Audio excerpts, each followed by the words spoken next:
The average couple has sex for anywhere from 30 seconds to about 45 minutes.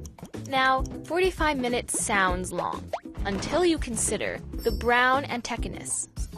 For 2 weeks every mating season, a male will mate as much as physically possible, sometimes having sex for up to 14 hours at a time, flitting from one female to the next. And all that testosterone revs up his stress hormone production into overdrive. That, in turn, crashes his immune system, making him extremely vulnerable to disease and infection. Oftentimes, he dies before his young are even born. Scientists call this kamikaze mating technique suicidal reproduction. Take the male honeybee. His primary job? Mate with the queen.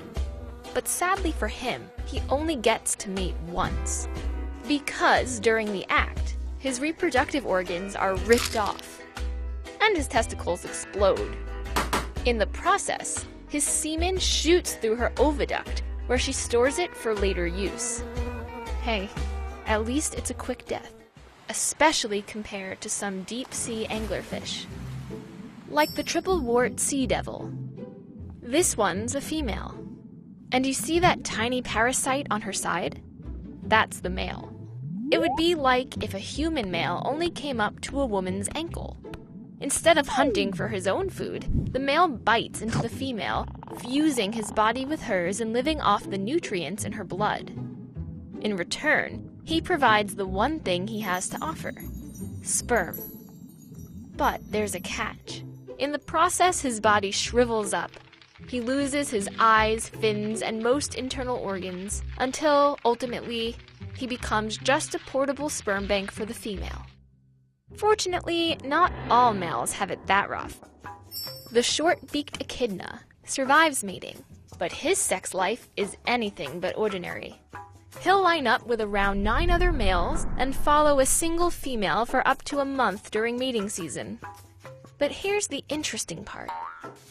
Females have a forked reproductive tract.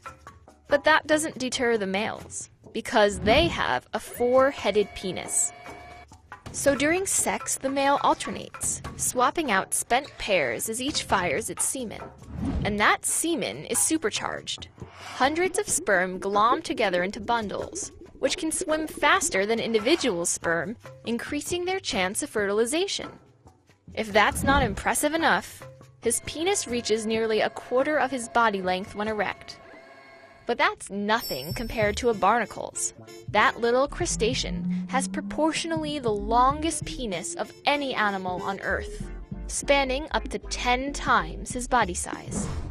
That's like humans reaching the length of a bowling lane. And the barnacle needs it, because he can't move around very easily.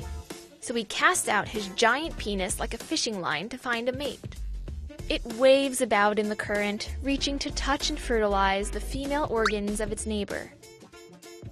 Bee or barnacle, reproduction finds creative ways to continue on.